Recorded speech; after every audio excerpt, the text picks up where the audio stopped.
Hello, everyone. This is Kerwin, and welcome to another episode of What's Happening in Travel with Cushrow and Kerwin. Cushrow is not here today. A lot has been happening in travel. Behind me today is Southwest. I think this is when I flew there, Max, and um, it's a little crazy in the airline industry. So here's what's going on. Today is actually September. I'm going to share my screen because it'll be easier.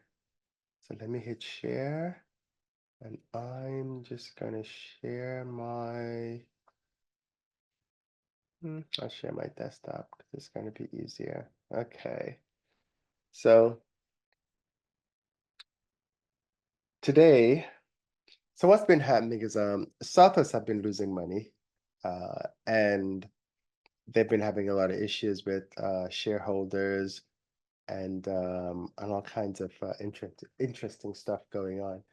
So they put something out maybe a month or so ago that said, hey, by the way, we're going to start charging for seating.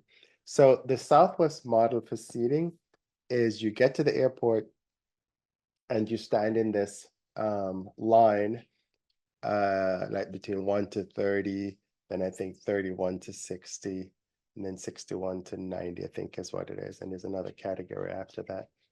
Um, and you board based on a number that they assign you when you check in, or you can actually pay to get moved into a different category, or if you're what they call A-listers, then you also can move up within the first 30 in the A group. This works for Southwest people because they're accustomed to it. Some people don't like that. They want a seat. If you've ever flown Southwest, when you you get on the plane, and if you're like in like group C, you're probably going to get a middle seat unless there's like people who are sitting together and traveling together and they want to sit next to each other. Um, but you walk down the aisle and everyone is looking at you terribly. So typically you'll walk to the back and everyone is like, oh my God, they're going to sit next to me. They're going to sit next to me. So I normally walk all the way to the back because I want to sit at the front. And so I walk all the way to the back and I look and I don't see any window seats. They're all middle seats. So now I need to walk back and see who is it that doesn't look threatening that I don't mind sitting next to for the next 2, 3 hours on my flight. And sometimes, so everyone has this really weird look on their face because they don't want you sitting next to them. Now, all that is going away because Southwest is reimagining the customer experience. I hate when airlines use the word reimagine. It's like, whatever, come up with something new. But anyway, so you can go to southwest.com/experience and you can see all the details. So what are they going to have? They're going to have assigned seating, which we just talked about. So basically, like every airline, you can buy your seats in advance, and and you can sit wherever you want. Now, if you're an A-lister, you're gonna be able to assign your seat. I think they said within I think it's 48 hours, and it's going to be free for A-listers, I think is what they were saying.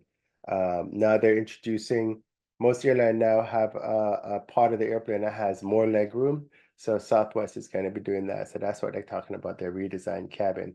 They're also putting new seats in the airplane, but the seats are actually quite thin and customers don't really like them, but they're going to do it anyway. So this is supposed to be finished by, I think, 2026. Now, they did say that they're not gonna change um bags. Right now, if you fly with Southwest, you get 2 checked baggage for free. That's a pretty big savings because checking a bag is usually like $40 or $80 for both bags or something like that. So this is actually a pretty good saving. The same way how they say they're not gonna do seat assignments a long time ago. Now they're doing seat assignments. I mean, it's an airline, right? And the business model is going to change as things change. Every airline charges for a seat these days. Everyone, or it's somehow included in your fare, but everyone charges. Unless you're like a frequent flyer or something like that, then you don't end up paying, but you end up paying because you paid a higher fare in any case to get your status. So everybody pays. In terms of baggage, they're still gonna have the free bags, but like I said, I don't think that's gonna last. Maybe it'll be one bag for free instead of two bag for free. Problem is that when they look at the numbers, they realize that they're losing money. And because they're losing money and it's a business, they need to change the model. I don't think people are going to stop flying Southwest just because they can't carry two bags for free. Because you know what? If they go to JetBlue, they got to pay. If they go to United, they got to pay. They go to Delta, they got to pay. They go to American, they got to pay. They go to Sun Country, they got to pay.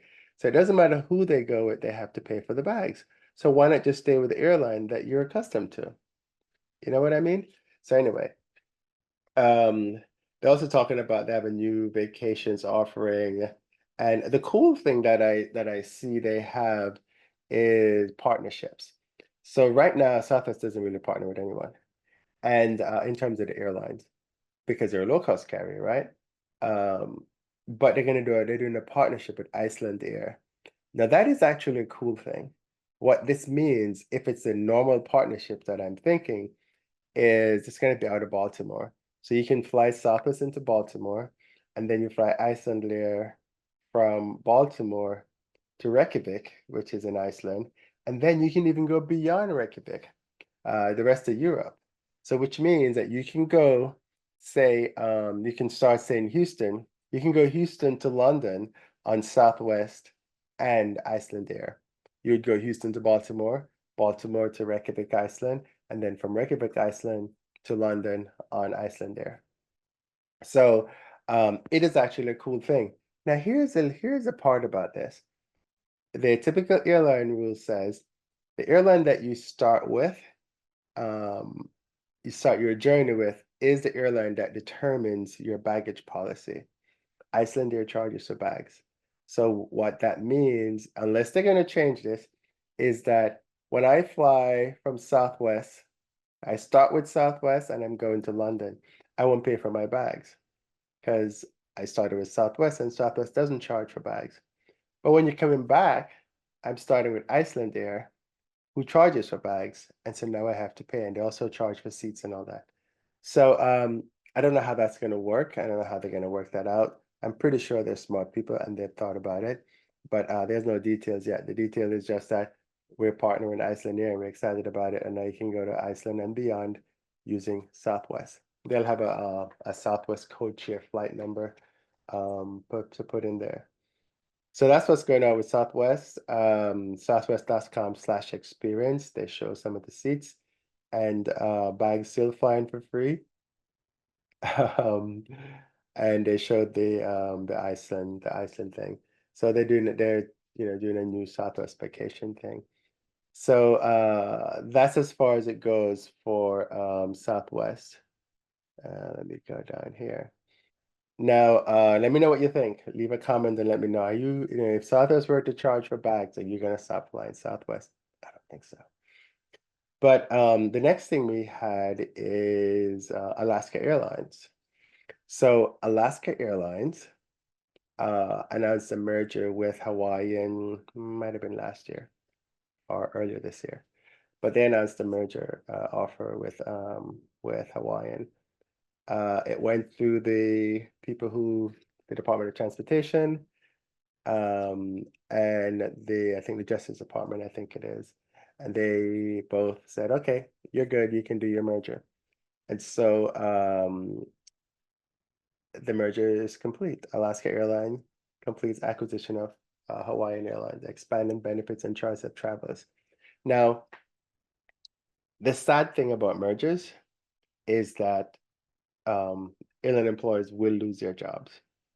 It is just how it is with mergers, and no matter what they tell you, people lose their jobs. While the same day that they announced this, a friend of mine who works for Hawaiian, I saw them saying something like, well, it's been great working here, all that kind of stuff, because in 2 weeks they're going to find out their fate. Because you can't have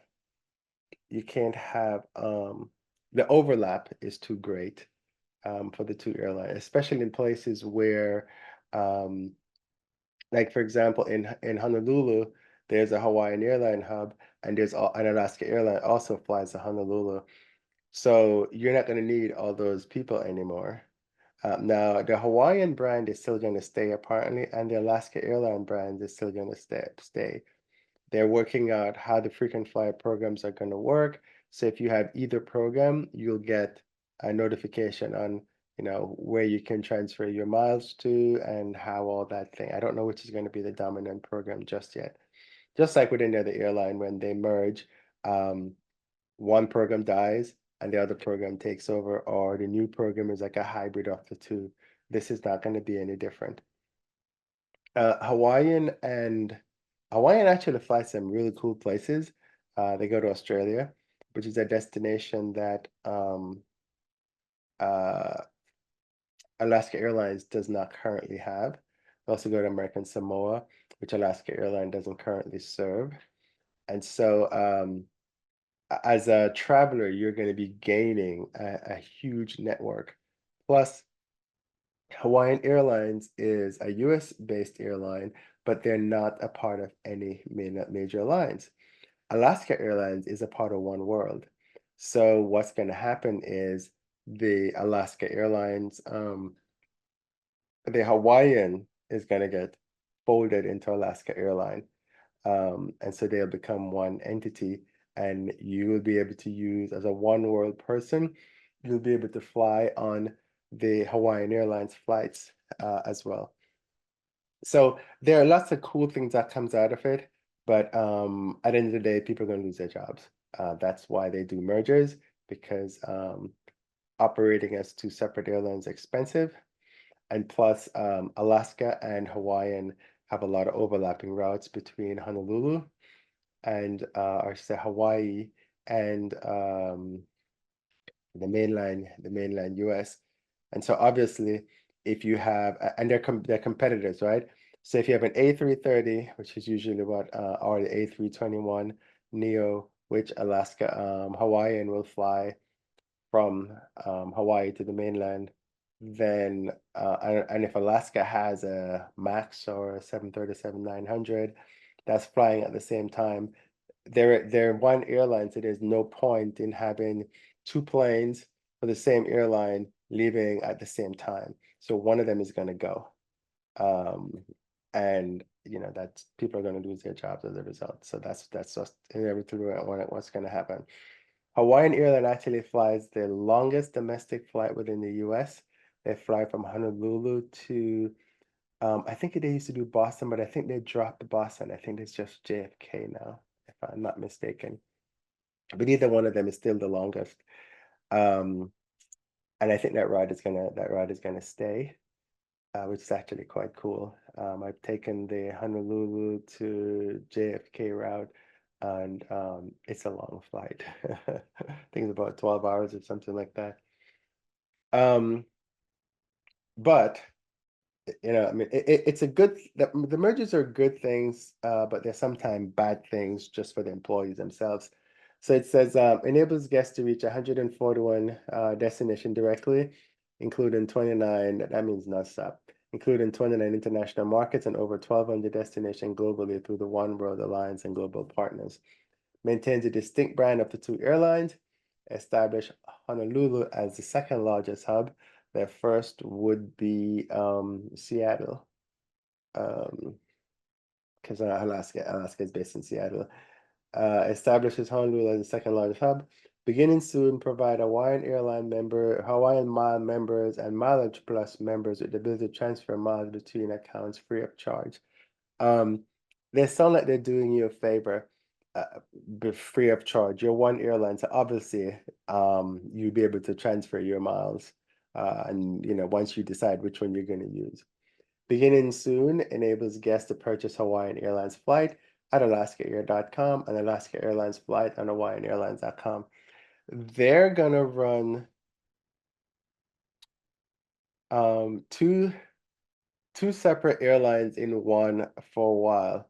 but I guarantee you that's not going to last a long time. They're going to eventually put one, and it's probably going to be AlaskaAirlines.com that you're going to have. They're still going to have the two brands because I think Hawaiian wants to keep the Hawaiian flavor, and that's probably one of the agreements that they did when they merged. Obviously, you cannot have two CEOs, so I'm pretty sure one of the CEOs is gonna go, um, probably the Hawaiian CEO. And let's see, because right now, everything you're hearing is from the Ben guy, who is the one that's in charge of Alaska, sorry. Let's see, as of today, they talked about the 1500. Um, so maintain hubs in Seattle, Honolulu, Los Angeles, San Francisco, Portland, San Diego, and Anchorage, with Honolulu becoming the second largest behind Seattle. Operates a fleet of 350 aircraft, which includes two 787. Hawaiian actually just got those 787s, 24 Airbus A330s, which is what Hawaiian uses for the trans-Pacific routes that they fly. 18 A321 Neos, which is what Hawaii fly, Honolulu, between Honolulu and the mainland, that's what Hawaiian flies. 235 Boeing 737s.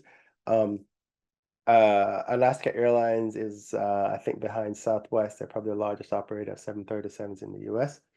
19 717s. I think eventually they're going to get rid of those. The 717s fly between the Hawaiian Islands. They're very inefficient, but that's what they have now. 40-year Embraer, 44 Embraer 175s. That's what Horizon Air. Horizon Air is uh, a company within Alaska. So there's Alaska Airlines and there's Horizon Air, which is a part of Alaska Airlines. And then they have freighters. This I thought was cool. These are all Alaska Airlines uses these freighters up in the. I'm surprised that they used to have some old 737-200 freighters, but they use these to fly cargo within Alaska. And Hawaiian has three A330s that's solely cargo, which I didn't realize. Um, so employ more than 33,000 people across North America, Asia, and the Pacific. The cool thing, I guess, is that the the people who work for Hawaiian outside of the US won't be affected because there's no overlap. So there are some routes that there are distinctly no overlaps, and I think those are gonna be okay. Expanded guest benefits. So while nothing significant changes to the guest experience immediately, watch immediately because this is going to change eventually. Guests can start getting meaningful benefits. Complementary domestic, international, and cargo networks will expand choice for guests and businesses on the West Coast throughout the Hawaiian Islands. This means more destinations, seamless connectivity across the globe through One World partners, and the benefits that come with access to the most generous loyalty program in the industry.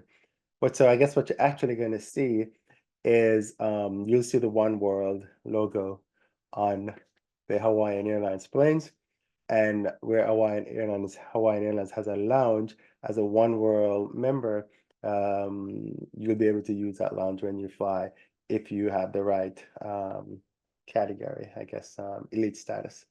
So your mileage plan from effective September 18th, your mileage plan and Hawaiian miles return their full value. Your hard-earned miles in both loyalty programs are secure and more valuable than ever. It's marketed. Alaska Lounge members get more access. So Alaska Lounge members and guests can enjoy Alaska Lounge locations when flying on Hawaiian. And they're celebrating Hawaiian million milers. Hundreds of flyers have accrued more than 1 million miles or more for flying Hawaiian. We acknowledge our appreciation for their business benefits, blah, blah, blah, blah. And then there's a video from the guy. That's the Ben guy from Alaska. So you're going to transfer miles between the account, but eventually they're just going to have one. Buy tickets and flight on both airlines' website. We talked about that. And they're introducing a new program. So let's see what this says. Called, I can't pronounce that word, by Hawaiian meaning voyage. It will include unique discounts and benefits exclusive for Hawaii residents. So who are Hawaiian Yeah, so it's just another program that they're creating. There were some caveats in when the airlines got together, um, and I think they're working on the well, they have to work with the caveats, otherwise they can't do the merger. You can earn miles in both programs, but again, eventually there's just going to be one, and I think it's just going to be Alaska Airlines mileage plan that's going to move everything into it. There's a lot of technology things going on, so this is going to take a little while. Um, Redemption opportunities, match your status across programs. Obviously, you have to do that. Because now you're theoretically one airline. So when you look at their network is actually very cool. So most of the blue ones, and not most of the blue ones on here are Alaska Airlines. But look at how much in terms of red, if you're watching this, from Hawaii, they have 1, 2, 3, 4, 5, 6, 7, 8, about 10 destinations. They have 4 in Japan, and there's another one in Asia. There's Australia. There's New Zealand there, and there's American Samoa. So there are quite a lot of routes that you're gonna get as, and the map still shows that they do Honolulu, Boston, and Honolulu, JFK. So those routes are still being done. So I mean, it as a flyer, you will get a lot more benefits. Um, However, if you're an employee that live on the West Coast and work on the West Coast, you're gonna be a reduction. There's gonna be a reduction in force because there's a lot of overlap between the two airlines. Especially if you're like if you're a Hawaiian Airlines person that works in Seattle, um, Seattle is Alaska Airlines' hub. So what they're going to do is they'll offer those employees packages, or they'll try to move them to somewhere else in the system or a different part of the department. But obviously, you have double, not probably double the amount of people working in each department. So there will be layoffs, which is the unfortunate part of um, airlines. So this is the uh, so here we go. Combined organization leadership. Alaska Airlines Group CEO Ben Minicucci will lead the combined organization. Joe Sprague, who previously Alaska Airlines regional president of Hawaii Pacific and president of Horizon Air, will serve as the CEO of Hawaiian Airlines until the FAA grants a single operating certificate. He will be responsible for leading all aspects of Hawaiian Airlines operations. So this is pretty major. This means that the Hawaiian Airlines CEO pretty much got replaced because it says here that this guy who is who used to run the president of Hawaii and Pacific Air will serve as CEO of Hawaiian Airlines until FAA grants a certificate. So what happens when they get the certificate? Is he going to go back to being president, or is he going to go do something else? Um, with airlines merger, what they don't say is more important than what they do say. Because you're like, well, okay, so what's gonna happen after, right? Notice they didn't talk about the Hawaii CEO, which is really weird. Um, and just have a whole bunch of other details that's on here. So this is what came out of that Alaska Airlines Hawaiian Airlines merger. So think, let me just stop sharing for a sec. So those are the really, really big news in terms of what's happening in travel. There's a whole bunch of little things that's been occurring. Let me just look real quick. See what I got. Okay. So one of the news that was in the one item that was in the news is a passenger flew from Chicago to Mumbai. I think it was on Air India, and the plane was awful. It was dirty. Dirty in the sense that it looks like it hasn't been cleaned in a long, long time. Now, a few things, the guy made a video and it became viral, blah, blah. And then I think he said he spent $6,300 for his ticket and he decided to give him his money back. Um, One of the things that bothered me about this story is the flight originated in Chicago and it was nasty. Now, the airlines pay people to clean the planes. And and I'm like, so I paid you to clean my plane. Yes, it was more dirty than usual, but wouldn't you make sure it's clean before it leaves? Because your job is to clean it. Um, or who are the people who's supposed to check the plane from the company that cleans it to make sure it's clean? And then the airline, supposed to have somebody who checks and makes sure the plane is clean before the passengers get on. Uh, I started working on the ramp, so I know how all this stuff works. And you're supposed to clean the plane. And there's always somebody whose job it is to just go through and inspect and make sure the airplane is clean. And even like I was on a plane recently, and I they delayed the boarding because and I found it after I asked the flight attendant what's going on. She said, well, the airplane was nasty. And although the cleaners just cleaned it, she looked and it was nasty. So she called them back. She halted boarding and she called them back to clean the plane. Now, airline operations is weird because there's a lot of things going on behind the scenes, and it's all about passing the blame. So whenever there's a delay, someone's responsible and someone is dinged for the delay, whether it be the flight attendants if they arrive late, um, the pilots if they arrive late, the gate agents if the flight departed late, the people who are doing special services, the the people who are doing catering, people who are doing fueling, the guys and folks downstairs who are doing the pushbacks and loading the bags and all that kind of stuff. So everybody gets blamed for something if it happens. So there's a big rush at the end. That's why I say everybody's trying to get you on the plane and get you out of here because they don't want to get dinged for the delay. So in this case, don't tell me that nobody saw that this airplane was dirty. You had to, but you didn't because you didn't check it. And I've been on planes where they're cleaning the plane as I'm getting off. And the last time I was on a flight, and this little girl, she barfed on landing, and her parents were so terrible. They didn't even tell the flight crew. They just got off the plane. And so when I was getting off, I said, "You have a biohazard spill back there." And the crew was like, "Oh yeah, okay, we'll take care of it." And I also told the people who were hurriedly cleaning the plane that there was a biohazard spill back there. So I mean, yes, Air India is responsible because the plane was nasty, and also I think the service was awful as well.